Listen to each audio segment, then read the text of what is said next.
ሙሽራዬ ልወስድ ነው እና እንደዚህ አይነት የማይደገም አጋጣሚ አግኝተህ ዝም አልክ? እንደ ሌባ ድብብቆች ተጫውቼ ይዣት ልሄድ አይደለም እሺ የመጣሁት ማለት እኔ ክብር ያለኝ ሰው ነኝ። የመንደር ልጅ መስል ቂጡን የጣለ አለሌ አይደለሁም። እሺ እኔ እንደ ጀግና ታጅቤ ነው ሙሽራዬን ከዚህ ይዣት። እኔ እኮ ምንም አላደርግም። ታዲያ ማን ነው ምንም የሚያደርገው? ብሬ ነው የሚያደርገው። ባለን ብሎ ያሳመናቸው ወፋ ደስ ሲል አይሻ ይሄንን ሰውዬ እዚህ የምናስቀርበት የሆነ መንገድ እንደነበር ነገርሽ ነበር። ብቸኛው ምርጫችን ይሄ ነበር። አደረግነው። ኦፍ ኮርስ አደረግነው እንጂ ፋይናሊ ጨረስን ማለት ነው። እንደው አንቺን የመሰለች ልዕልት የወለዱትን እናትና አባትሽን መታወቅ ፈልጋለሁ። እውነት ደስ ይለኛል። እማዬ ናት። እማዬ ወይ የኔ ልጅ የት ደረሳችሁ? አይ የኔ ልጅ የት እንደርሳለን ብለሽ ነው? ቶሎ እንደምትነሱ እኮ ነግራችሁኛል። እየመጣችሁ ነው አይደለ? ያልታሰበ አደጋ ገጥሞ እዛ በአቅራቢያችን የሚገኝ ክሊኒክ ውስጥ ነው ያለነው። አደጋ? አትደንግጪ የኔ አበባ፣ እኛ ደህና ነን። የሆነ ገልባጭ መኪና ከኋላ ገጭቶን እኮ ነው ሹፌሩ መንገድ ስቶ ገደል ሊከተል። እንዴ ምንድነው? ምን ተፈጠረ ማሬ? ምንድነው? ሉሊት አባዬ ግን ደህና ነው? ደህና ነው፣ አታስቢ የኔ እናት። እስኪ ካልሆነ ሌላ ጊዜ ለመምጣት እንሞክራለን። ከምን እየጠበቅከው ነው? ከመንፈስ ስሚኝማ የኔ ወርቅ፣ ጠጥተሃል እንዴ?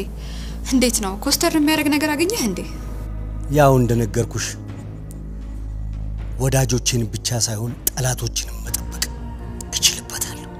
ማለቴ ወዳጆቼን እኔ ሳልገላቸው ሌላ ሰው እንዳይገልብኝ እፈልጋለሁ። እና አሁን ምን እያልከኝ ነው? አሁን አትደናበር እየመጣ ስለሆነ እኔ ምልሽ እንቅስቃሴውን ሁሉ ልትነግሪኝ ግድ ይልሻል። ውይይታችሁ በምን እንደተቋጨ ልትነግረኝ ትችላለህ? ባለመስማማት ነው የተለያየነው። ምክንያቱም ባለቤትሽ የመጨረሻ ጅል በዚህ ጸባዩ ዋጋ የሚከፍል ከሆነ አትቀየምኝም አይደል የኔ ወርቅ? ላንተ ደማቅ ድል እመኝልሃለሁ።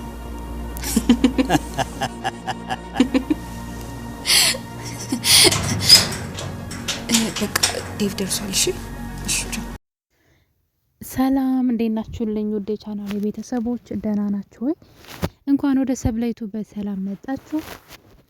ሉሊት ትንሿ ሙሽራ ድራማ እንግዲህ የሉሊት የድሮ ባሏን በል እንግዲህ በአገባች ቀን ነበረ፣ በሰርጓ ቀን ዴቭ ከገጠር ይዟት የጠፋው። ያው እንግዲህ ዴቭ ቆይ ምን አይነት ሰውዬ ቢሆን ነው ልጅቷን እንዳታገባው የከለከላት ብለን ሁላችንም እንግዲህ ምን አይነት ሰው ነው ይህ ለሉሊት ታጭቶ ወይም ደግሞ ሉሊትን አጭቶ አግብቷት የነበረው ሰው ማን ነው እያልን ስንገረም ነበረ። ሰውየው እንግዲህ ከች ብሏን አቶ መሰለ መተዋን አንቱ ራሱ ሲያንሳቸው ነው እንዴ! እንዴት ነው የልጅ ልጃቸውን? እኔ እኮ ግራ ገባኝ። የልጅ ልጅ የምትሆን ልጅን እንዴት ነው ሊያገቡ የቻሉት? ምን አይነት ድፍረት ነው? በነገራችን ላይ ገንዘብ ካላችሁና ሌሎች ሰዎች ደግሞ እናንተን ድሃ ከሆነ ገንዘብ ያለው ሰው ድሃዎችን በገንዘቡ እንዴት ነው ላይገዛችሁ ይችላል። ግን ማለት ሁሉም ሰው በገንዘብ ስለማይገዛ ማለት ነው። በአብዛኛው ሰው ገንዘብ ይገዛዋል።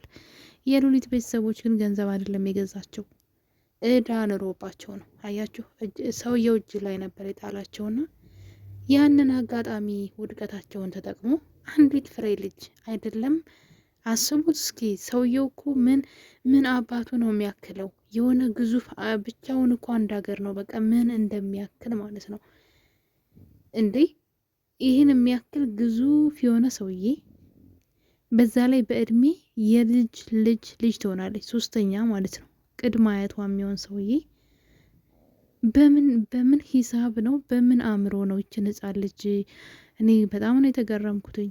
ሰውየው ያስፈራል። እንኳን አይደለም ለባልነት ተውትና እንደዚህ ሲታዩ ራሱ እኮ ግዙፍ ከመሆናቸው የተነሳ እሳቸው ያስፈራሉ።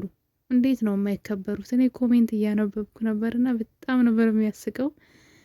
ነገር ግን ሮዛ ታግባው ሮዛ ገንዘብ ስለምትወድ ሮዛ ታግባው እያላችሁ ነበረ አብዛኛዎቻችሁ። ሮዛት ምንም ነገር ታደርጋለች ለገንዘብ ብላ። በተለይ አሁን ላይ ምንም አማራጭ ስለሌላት እንኳን አቶ መሰለን የመሰለ ሸበላ ትላላችሁ። ሰውየው ግን እውነት ለሉሊት ምን እንኳን ለባል እኔ እንዴት ነው ያሰበው? ቆይ እሱ ገንዘብ ስላለውና የእሷ ቤተሰቦች ችግር ላይ ስለወደቁ ይህን አጋጣሚ ተጠቅሞ የፈለገውን ነገር ሰዎች ላይ ማድረግ እንደሚችል ነው ሰውየው የሚያስበውና በጣም ያሳዝናል። እንግዲህ ድክመታቸውን፣ ውድቀታቸውን፣ የቤተሰቦቿን ውድቀት ተጠቅሞ ነው። በጣም ብዙ ገንዘብ አለባቸው ቤተሰቦቿ፣ የሰውየው ዕዳ ማለት ነው። ተከፍሎ የማያልቅ ዕዳ አለባቸውና እሱን እንግዲህ ተጠቅሞ ነው እንደዚህ አንዲት ፍሬ ልጅ አግብቶ ሚስቴ ናት እምቧ ዘራፊ ያዙ ይልቀቁኝ እያለ እንግዲህ ዴብ ከዛ ሰዓት ከዚህ ሰውዬ አስመለጣት ነው የሚባለው። አረ ጉር ነው። ዴብማ ውለታው አለባት። ሉሊት በጣም ጥሩና ስርዓት ያላት ልጅ ናት። ነገር ግን የዴብ ውለት አለባት። እንዴ ከጅብ እኮ ነው ነጥቆ ያመጣት። ትቀልዳላችሁ እንዴ? ከጅብ እንዴ! ሰውየው በጣም ነው የሚያስፈራ። እውነት ያለማጋነን ማለት ነው። ሰውየው መጥፎ ምናምን ነው ሳይሆን ለዛቻ እንዴት ፍሬ ልጅ ሲታሰብ በጣም እኮ የሚያስፈራ የሆነ ነገር ነው። እና እንደዚህ ይሄ በዚህ እድሜያቸው አያት ሁነው አንቱ በመባያቸው ጊዜ አንዲት ፍሬ ልጅ የልጅ ልጅ የምትሆን ልጅ ሲያሳድዱ ማየት በጣም ነው የሚያስቀው። ገንዘብ የማይሰራው ነገር የለም። እንግዲህ አእምሯችን ትተነ በገንዘብ ማሰብ ስንጀምር የሚያጋጥሙን ነገሮች እነዚህ ናቸው። ሁሉ ነገር በገንዘባችን ማድረግ የምንችል ማንቀሳቀስ የምንችል ነው። ሰዎችን በገንዘባችን እንደፈለግን ማድረግ እንደምንችል ነው እዚህ ጋር የሚያሳየውና እንግዲህ አቶ መሰለ ሉሊት በጣም ብዙ ፈተናዎችን ስታልፍ ነበር። ሮዛ በጣም እንድትወድቅ ብዙ መሰናክሎችን ስታዘጋጅላት በጣም ብዙ ነገር አድርጋታለችና እነዛ ነገሮች ሁሉ ከፈጣሪ ጋር እንግዲህ ጎበዝና ብልሃተኛ ሴት ስለሆነች አልፋለች። አሁን ግን በመጨረሻ እንግዲህ ሮዛ ሌላ ወጥመድ አዘጋጅታ አቶ መሰለን ወደ አዲስ አበባ እንዲመጡ አድርጋለች። ሮዛ በትዳሯና በቤቷ በዴብ ላይ አሁን ላይ ተስፋ ስለቆረጠች ያላት አማራጭ ሰዎችን መበጠጥ ብቻ ነው። ዴብ በጣም ንቋትና እንደ ውሻ ያያት፣ እኔ ካልፈቀድኩልሽ ከመኝታ ቤት እንኳን እንዳትወጪ ልጁ እስኪወለድ ድረስ ብቻ ነው እዚህ ቤት የምትኖሪው፣ ከዛ ውጥቻ ነው መወረውርሽ ብሎ ግልጹን ነግሯታል። አሁን ላይ ከህዋን ጋር ያላቸውን ነገሮች ራሱ ግልጽ እያደረጉት ነው። ምክንያቱም ልክ ስትናቁና ክብራችሁን ሳትጠብቁ ስትዝረከረቁ መጨረሻ ላይ እንደ ሮዛ አይነት እጣ ፈንታ ነው የሚደርሳችሁ። አሁን ላይ ዴቭ በጣም ነው የሚንቃት፣ እንደ ሰውም አይቆጥራትም።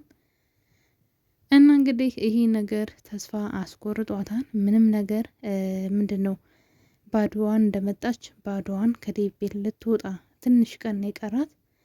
ስለዚህ አሁን ላይ ያለ የሌላዋን ኃይሏን ለመጠቀም ማለት ነው እንደለመደችው እንግዲህ መረቧን ሉሊት ላይ ዘርግታለች። ያው እዚህ ቀደም ባንቴሮ ላይ እና ህዋን ላይ ያደረገችውን ሁላችንም አይተናል። ሁለቱ አብረው እንዲተኙ አድርጋ የእንቅልፍ መድኃኒት በመስጠት ማለት ነው የሰራችው ድራማ አይተናል። እሱ ነገር ከሽፎባታል። እኔ የሚገርመኝ ሮዛ በጣም ብዙ የተንኮል አባት ናት። በቃ ተንኮሎች ሁሉ ከእሷ የሚፈልቁ ነው የሚመስሉትና ግን አይሳካላትም። እኔ አይቻላቅም እንደዚህ ምንም ነገር ሲሳካላት አላየው። በጣም የሚገርመኝ ነገር ማለት ነውና እኔ ምድር ላይ እንግዲህ ክፉ ሰዎች ሲሳካላቸው ነው የማየው። ክፋታቸው እነዛን ሰዎች እስከ ጥግ ድረስ አስለቅሰው ነው የሚመለሱት። ያው በኋላ የሚገጥማቸው ነገር ሊኖር ይችላልና ሮዛ ግን እንደዛ አይደለም። እሷ መጥፎ እቅዶችን ትደግሳለች፣ ያ ነገር ይፈርሳል። በቃ ይፈርሳል። ምንም ሰዎችን ለጊዜው ሊያስደነግጥ ይችላል፣ ግን ሳይጎዳ ነገሩ ይበላሽባታል። እና በጣም ነው የሚያስገርመኝ ይሄ ድራማ ማለት ነውና እንትን አይንዛዛም፣ የሆነ ተንኮል አይቆይም፣ ይጋለጣልና እንግዲህ ሮዛ ያለ ሌላነትን ኃይል ተጠቅማ ሉሊትን ለመጉዳት አንድ እቅድ አቀደች። አቶ መሰሉ ነው መሰለ ነው የሚባለው። አሁን እኔን ሰውዬ አንተ ነው አንቱ ብለን ነው የምንጠራቸው፣ ግራ ገባን እኮ። እና ብቻ አቶ መሰለን ወደ አዲስ አበባ እንዲመጡ አድራሻ ትልክላቸውና በነገራችን ላይ አቶ መሰለን ራሷ ትፈልጋቸዋለች። ችግሩ ግን እንግዲህ ከማን ነበረ ከባንቴሮን ጓደኛ አርግዛለች። ከዛ ከዱርየው ማለት ነው። ስለዚህ ሽማግሌ አይፈልጋትም። እሷን ማትረባ ሴት እንደሆነች ታማኝ ሴት እንዳልሆነች ስለሚያውቅ አይፈልጋትም። ሊጠቀምባት ይችላል። አሁን ላይ እቅዱን ለማሳካት ግን ሊጠቀምባት ይችላል። እና እንግዲህ በእሷ ግብዣ ነው የመጣው።